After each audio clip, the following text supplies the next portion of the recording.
Good morning, children. This is Grandma Carla, and today we're going to read out of With Sails to the Wind, our little Bible storybook. We're going to read a story about Minnie and Maxie, and the story is Indian War Parties and Fire-Breathing Dragons. Sounds interesting to me. Wow, Minnie whispered softly. Ruff cocked his sleepy head and allowed a small woof. Even Tough opened one eye, but then went back to his catnap. It would take more than a door slamming to disturb her catnap. Minnie knew that Maxie was angry when she heard the door slam and watched him stomp upstairs. Maybe Maxie needs a friend, Minnie thought, so she tiptoed upstairs and stood in Maxie's doorway. Hi, kid, said Maxie. Come on in. Minnie plopped into a chair and waited for Maxie to tell her what was wrong. If she asked first, Maxie would probably say she was bugging him. Dumb Donald Doolittle, Maxie grumbled. Big argument? Asked Minnie. Yeah.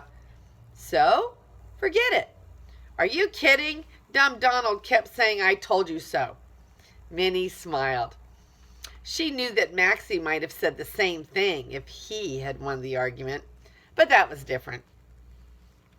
I'll get even with him, Maxie said, looking a little fierce. Like what? Asked Minnie.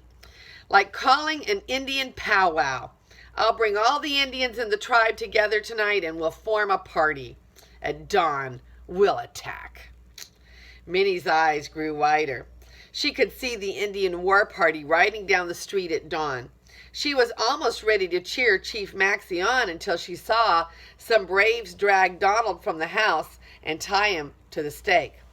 Maxie? What? I don't like the Indian war party. Can't you think of something else?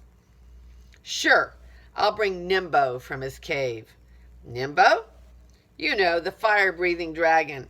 We'll sneak up to Donald's window by the light of the full moon.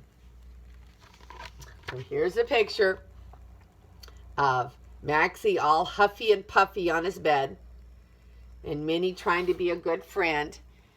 And here's a picture of the imagined war party going down the street to attack Donald.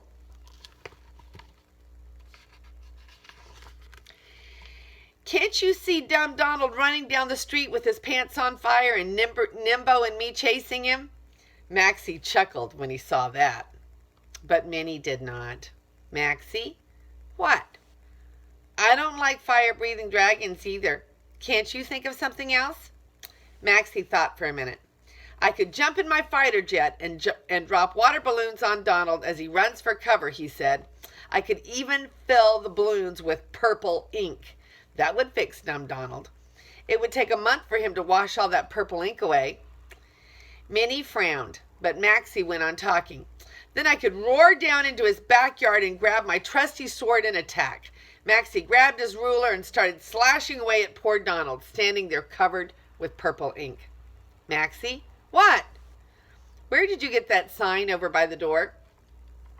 Oh, my Sunday school teacher gave that to me a couple of weeks ago. What for? I memorized the most Bible verses about love. Maxie?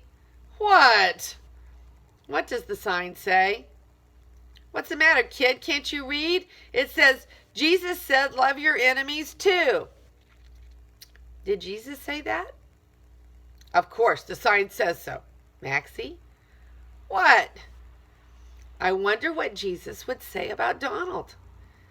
Maxie frowned. He tried to picture Jesus leading an Indian war party to Donald's house. But he just couldn't see Jesus doing that. Then he tried to picture Jesus riding a fire-breathing dragon down the street after Donald. But he couldn't see Jesus doing that either. Maxie couldn't imagine Jesus dropping purple ink bombs on Donald and slashing him with a trusty sword. Then Maxie looked back at the sign. What would Jesus do?